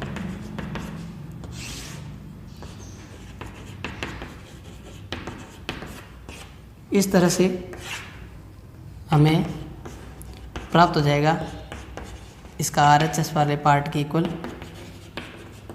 कॉस प्लस साइन या साइन प्लस कॉस, सेम ही होता है। अब हम इसी के कंटिन्यू में एक अगला ही क्वेश्चन देखते हैं, इसका क्वेश्चन नंबर 27। इसके अलावा मैक्सिमम क्वेश्चन हमने वीडियो में डिस्कस किए ही हैं, उन्हें आप यूनिट नंबर 7 के जो इम्पोर्टेंट वीडियो की जो लिस्ट है उसमें से देख सकते हैं। इस क्वेश्चन को दोनों साइड से सॉल्व करना है, LHS भी इसका सॉल्व करना है और RHS भी। तो फर्स्ट ऑफ ऑल देखते हैं LHS में, देखिए कोसेक, कोसेक को लिखेंगे 1 upon sine minus sign A, 1 upon cos minus cos A. ये लेफ्ट साइड है और राइट साइड हम इसके जस्ट बाद सॉल्व करेंगे। इसमें देखिए साइन ए 1 माइनस हो गया साइन स्क्वायर है, यहाँ पे दोनों का LCM cos A 1 minus cos square है। 1 माइनस साइन स्क्वायर होता है cos square upon sine into 1 minus cos square होता है साइन स्क्वायर अपॉन कॉस। तो याद देखिए साइन से एक साइन कट गया, इस कॉस से एक कॉस कट गया, हमें आंसर प्राप्त हो गया है कॉस इंटू साइन। ये हमारा लेफ्ट साइड का सॉल्यूशन है। राइट साइड में देखिए 1 अपॉन टेन को साइन अपॉन कॉस लिखते हैं और कॉट को कॉस अपॉन साइन लिखते हैं। अब अपॉन में देखिए यहाँ पे एलसीएम क्या आया, कॉस इंटू साइन, यही एलसीएम आया, दोनों का अलग अलग है इसलिए इंटू करवाइए, हो गया साइन स्क्वायर, ये हो गया प्लस कॉस स्क्वायर। ये नीचे वाला टर्म इससे इंटू हो जाएगा, कॉस है साइन है upon sine square plus cos square है, इसको क्या लिखना है 1 होता है ये, तो कॉस है साइन से सेम रह गया अपॉन 1। तो इस तरह से LHS और RHS दोनों इक्वल आ गए। बहुत ही इम्पोर्टेंट क्वेश्चन है। अब इसी कंटिन्यूएशन में इसके ही अगला इम्पोर्टेंट क्वेश्चन नंबर 28 क्या है इसमें देखिए, 1 माइनस टेन का क्या होता है, sign upon cos theta, plus यहाँ पे साइन कॉस में ही है इसलिए इसको कन्वर्ट नहीं करना है, वहाँ पे कॉस साइन में नहीं था ये टेन इसलिए इसको कन्वर्ट किया। यहाँ पे एलसीएम क्या आया है, यहाँ पे कॉस थीटा एलसीएम आया है, तो कॉस थीटा एलसीएम लेंगे हम, इनका कॉस माइनस साइन। यहाँ पे देखिए साइन माइनस कॉस है तो यहाँ पे चिन्ह बदल देते हैं, चिन्ह बदलते ये उल्टा हो जाता है, ये कॉस माइनस साइन हो जाता है। जैसे हमने एक क्वेश्चन में किया था वैसे ही ये हो जाएगा कॉस का cube upon cos theta minus sine theta minus sine cube, यहाँ पे भी cos theta minus sine theta. अब देखिए दोनों का एलसीएम लेंगे तो ये सेम ही है, एक बार ही लिखना है cos theta minus sine theta. यहाँ पे देखिए cos cube minus sine cube, formula A cube minus B cube का यूज़ करते हैं। A cube minus B cube का फॉर्मूला होता है A minus B A square B square A B. यहाँ ए बी बीच में भी हो सकता है, उसमें कोई दिक्कत वाली बात नहीं है। आप प्लस होंगे सारे, ये माइनस ये एक जगह रहेगा। तो यहाँ पे देखिए ए इसको समझना है, बी इसको समझना है, तो ए माइनस बी हो गया पहले तो, उसके बाद A square plus B square plus A B में cos theta into sine theta upon cos theta minus sine theta. अब देखिए ये कट आउट हो जाता है, cos square plus sine square की वैल्यू कितनी है 1 plus cos theta into sine theta. ये हमारा प्रूफ है। इस तरह से यूनिट 7 के मैक्सिमम क्वेश्चन जो प्रूव करने रिलेटेड हैं, एग्ज़ाम में 6 मार्क्स के पूछे जाते हैं, उनको हमने डिस्कस किया। अब हम देखते हैं नेक्स्ट क्वेश्चन। अब हम यूनिट 7.2 से रिलेटेड एक एग्जाम्पल और एक क्वेश्चन देख लेते हैं। एग्जाम्पल 18 में देखिए 18वें एग्जाम्पल में, जिसमें tan 2a equal to cot a minus 18 है, a का मान ज्ञात करना है। हमने फॉर्मूला पढ़ा था पहले इंपॉर्टेंट क्वेश्चन की सीरीज़ में, tan थीटा को हम cot 90 माइनस थीटा लिख सकते हैं। तो यहाँ पे देखिए इस tan को cot 90 माइनस थीटा की जगह यहाँ पे क्या है 2a लिखेंगे। इधर चेंज नहीं करना है क्योंकि इधर cot ही रखना है हमें। अब देखिए cot से cot कैंसिल हो जाता है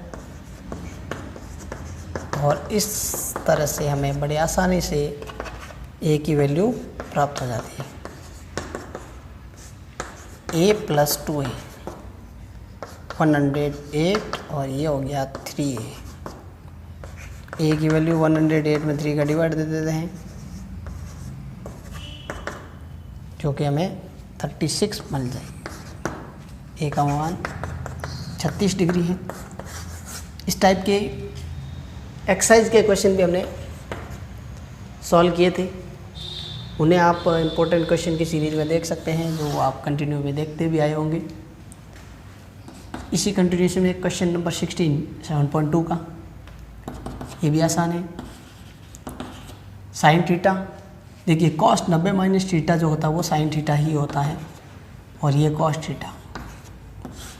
सेक 90 माइनस थीटा होता है कॉसेक थीटा। ये फॉर्मूले आपको पता होने चाहिए। इसके बाद कॉस थीटा का cos theta, sine 90 minus theta भी कॉस थीटा होता है और ये साइन का साइन रहेगा। फिर ये कॉसेक थीटा, यहाँ पे कॉसेक 90 माइनस थीटा है तो कॉसेक 90 माइनस थीटा बन जाता है सेक थीटा। फिर देखते हैं हम कि ये जो कोसेक है ये ऊपर जाएगा तो साइन बन जाता है। इस तरह से देखिए साइन का स्क्वायर इंटू कॉस तो ऑलरेडी था, और ये कोसेक जब हमने ऊपर भेजा तो ये भी साइन बदल गया। क्यों हुआ ये आपको पता होना चाहिए कि कोसेक थीटा इक्वल टू होता है 1/sin थीटा, या यूँ कह सकते हैं कि 1/कोसेक थीटा हो, इसको हम साइन थीटा लिख सकते हैं। यही सिस्टम यहाँ पे चलेगा। कॉस का स्क्वायर हो गया साइन, और सेक जब ऊपर जाएगा ये भी कॉस थीटा में बदल जाता है। तो इस तरह से देखते हैं कि साइन का क्यूब हो गया है इंटू कॉस थीटा, और यहाँ पे कॉस का क्यूब हो गया है इंटू साइन थीटा। कॉमन क्या आ रहा है, एक साइन थीटा और एक कॉस थीटा कॉमन लेंगे, ताकि यहाँ साइन का स्क्वायर रहेगा। देखिए कॉस कॉमन आ चुका, एक साइन कॉमन आ चुका, पावर एक कम हो जाएगी। साइन और कॉस एक बार आए हैं तो कॉस की पावर भी 2 बचेगी। Cos square plus sine square की वैल्यू 1 होती है। इस तरह से हमें इसका आंसर प्राप्त हो जाएगा, साइन इंटू कॉस। अब हम आज के इम्पोर्टेंट क्वेश्चन की सीरीज़ का लास्ट यूनिट 8th यूनिट कर रहे हैं। इस 8th यूनिट से इम्पोर्टेंट क्वेश्चन हमने पहले ही डिस्कस कर लिए हैं, फिर भी 1-2 क्वेश्चन और हैं जो इम्पोर्टेंट है, वो आपके सामने अभी डिस्कस हो जाएंगे। उन क्वेश्चन को आप प्लेलिस्ट से देख सकते हैं, बादल से संबंधित हैं और इम्पोर्टेंट क्वेश्चन हैं जिसमें आपके पूरक कोण से रिलेटेड भी है। तो 1-2 क्वेश्चन जो आज हम इस वीडियो में भी डिस्कस कर रहे हैं उन्हें भी आप अच्छे से ध्यान दें। इससे पहले 7 तक हमने यूनिट डिस्कस कर ली है। उम्मीद है आपके लिए ये बहुत ही उपयोगी सिद्ध होगी। 8th यूनिट में सबसे पहले देखते हैं एग्जाम्पल नंबर 7, जिसमें हमें ये दे रखा है कि 80 मीटर एक चौड़ी सड़क है, इसके दोनों साइड पोल खड़े हैं। सड़क के एक पॉइंट से पहले वाले पोल का उन्नयन कोण 60 डिग्री का और दूसरे का 30 डिग्री का है। हमें पोल की हाइट ज्ञात करनी है, इन दोनों के खंभों की ऊंचाई ज्ञात करनी है। इसके लिए हम मान लेते हैं जो पॉइंट जहाँ से एंगल बन रहा है वो पहले वाले पोल से x मीटर दूर है, तो दूसरे वाले पोल से हो जाएगा ये 80 माइनस x मीटर की दूरी पर। अब हम करते हैं इसका सॉल्यूशन। सबसे पहले लेते हैं ट्रायंगल ABC। इस ABC ट्रायंगल में थीटा कितने का है, देखिए 60 डिग्री का है कोण। हमें आधार और ऊंचाई संबंधित फॉर्मूला यूज करना है, तो यहाँ पे tan थीटा लंब बटा आधार perpendicular upon base. tan theta कितना है 60 डिग्री का, और लंब देखिए इसका परपेंडिकुलर है h, आधार है x। तो इस तरह से √3 इसकी वैल्यू होती है tan 60 की, और हमें प्राप्त हो जाएगा √3x बराबर h के। बहुत ही आसान तरीके से। अब हम देखते हैं दूसरा ट्रायंगल। दूसरा ट्रायंगल कौन सा है, CED।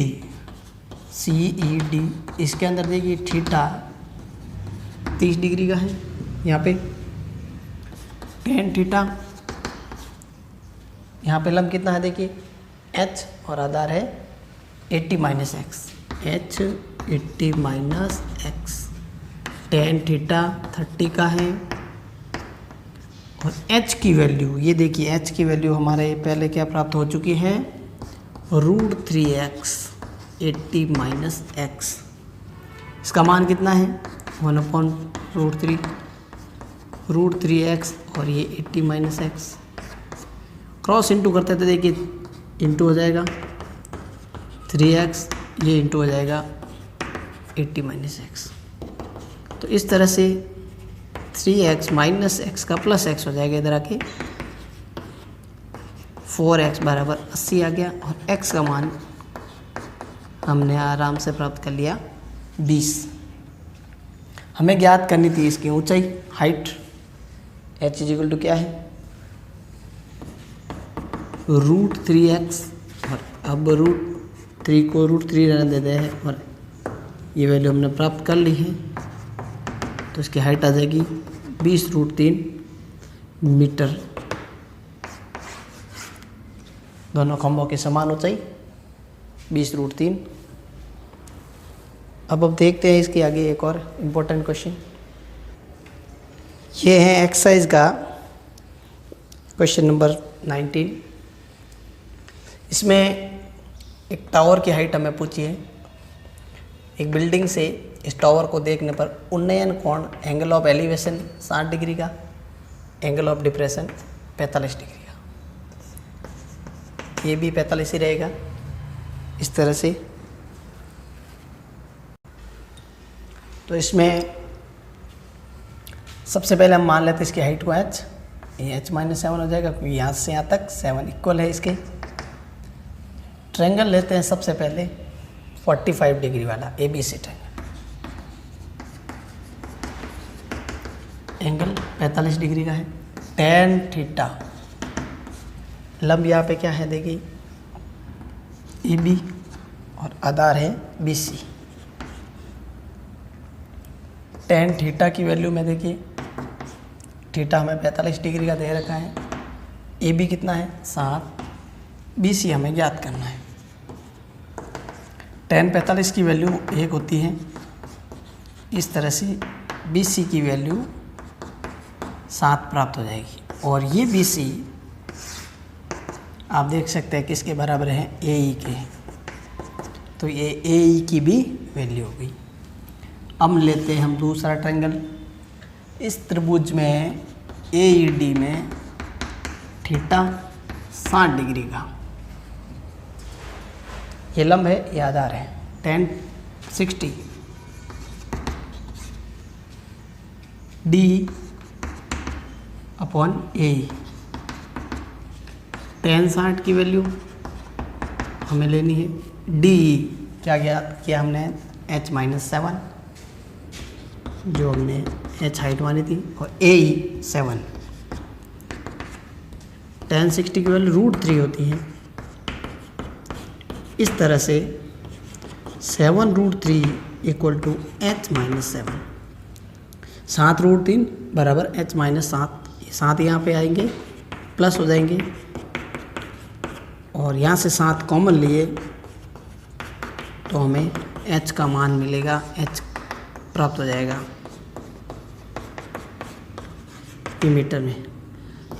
वैसे √3 की वैल्यू भी पुट करके इसको कैलकुलेट किया जाता है, लेकिन यहाँ पे भी आपका आंसर सही है 1.732। ये √3 की वैल्यू है, और ज़रूरत पड़े तो √2 की वैल्यू होती है 1.414। यहाँ पे ऊंचाई आ गई इस पूरी बिल्डिंग से, पोल की, यानी इस टावर की ऊंचाई। अब हम देखते हैं एक और इम्पोर्टेंट क्वेश्चन।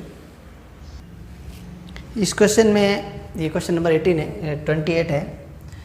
इसमें बोला है कि एक पिलर है, खंबा, इसकी छाया सूर्य की रोशनी इधर से आ रही है, तो बोला है कि छाया 60 डिग्री तक थी इसकी लेंथ, वहाँ से ये कोण बदल गया, हो गया है 30 डिग्री का, यानी कि छाया का जो एलिवेशन है वो 60 से 30 हो गया। हमें पूछा है इसकी छाया के बीच की डिस्टेंस, कितनी छाया आगे बढ़ी है। इसके लिए दोनों आधार ज्ञात कर लेते हैं। पिलर की हाइट हमें पता है, तो सबसे पहले देखिए ट्रायंगल ABC, इसमें थीटा कितने का है, 60 का है। tan 60 AB upon BC, tan theta यहाँ पे, और tan थीटा की वैल्यू 60 लिख देते हैं। ये लंब बटा आधार है, ध्यान रखना। फॉर्मूला आपको साथ साथ लिखते रहना है, परपेंडिकुलर अपॉन बेस का।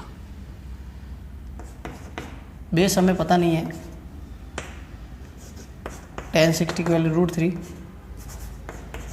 और इस तरह से BC प्राप्त हो जाएगा हमें 15/√3। अभी यहाँ पे देखो, √3 को हटाने के लिए √3 से ऊपर नीचे इंटू भी कर सकते हैं, तो ये देखिए 3 हो जाएगा, और इसको कैलकुलेट करेंगे तो 5√3 BC का मान है, 5√3 मीटर में है ये। फिर देखते हैं हम दूसरा ट्रायंगल ABD। इस ABD में थीटा कितने का है? 30 का है। तो डायरेक्ट देखिए tan 30 15 है इसकी ऊंचाई हाइट, और ये आधार है इसका BD। कितना मान आएगा इसका BD का?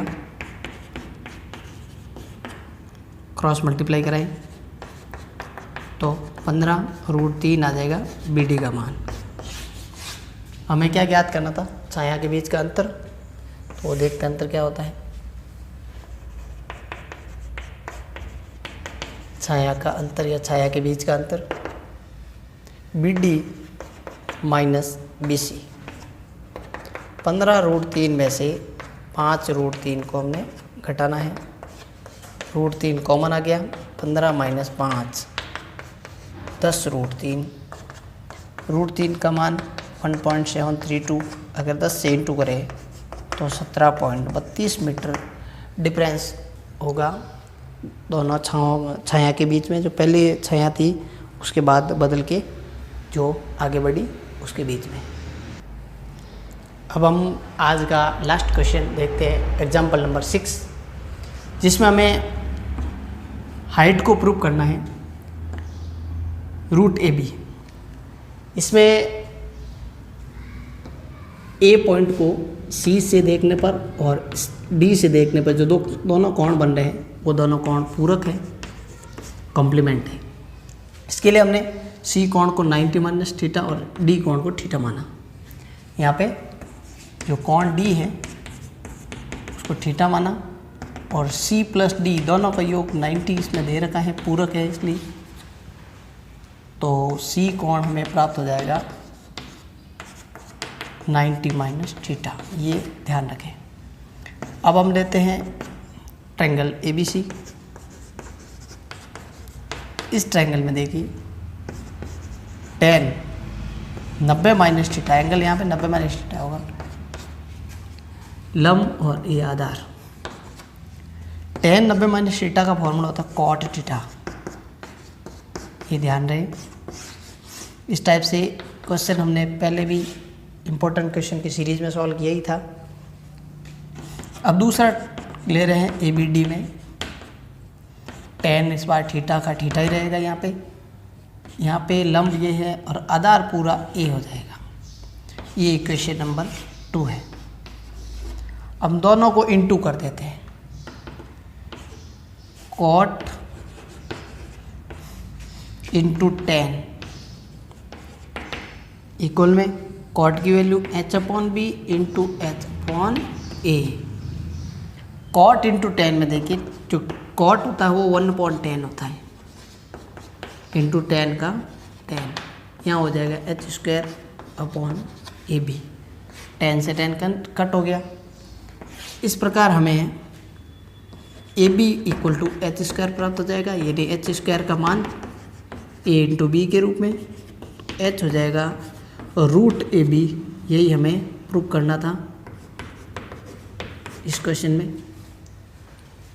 ये पूरक कोण संबंधित क्वेश्चन, ऐसा एक्सरसाइज में भी क्वेश्चन है एक जिसको हमने डिस्कस किया था इम्पोर्टेंट क्वेश्चन की सीरीज में। और तो इस तरह से हमने यूनिट 1 to 8 का थोड़ा रिकैप किया, थोड़ा उसका यूज वापस किया है, इम्पोर्टेंट क्वेश्चन को वापस ट्राई किए। इम्पोर्टेंट क्वेश्चन की सीरीज़ की जो प्लेलिस्ट है उसके बारे में मैंने आपको पहले भी जानकारी दी है, आप वहाँ से अपने इम्पोर्टेंट क्वेश्चन तैयार कर सकते हैं। आज के वीडियो में भी हमने कोशिश की है कि आप तक वेरी इंपॉर्टेंट क्वेश्चन पहुँचाए। इसके अलावा भी आपकी प्रॉब्लम रह जाती है तो आप इसको जल्द से जल्द सॉल्व ज़रूर करें। नेक्स्ट वीडियो जो होगा यूनिट नंबर 9 से लेकर 16 का होगा। तब तक जय Hind, all the best for exam.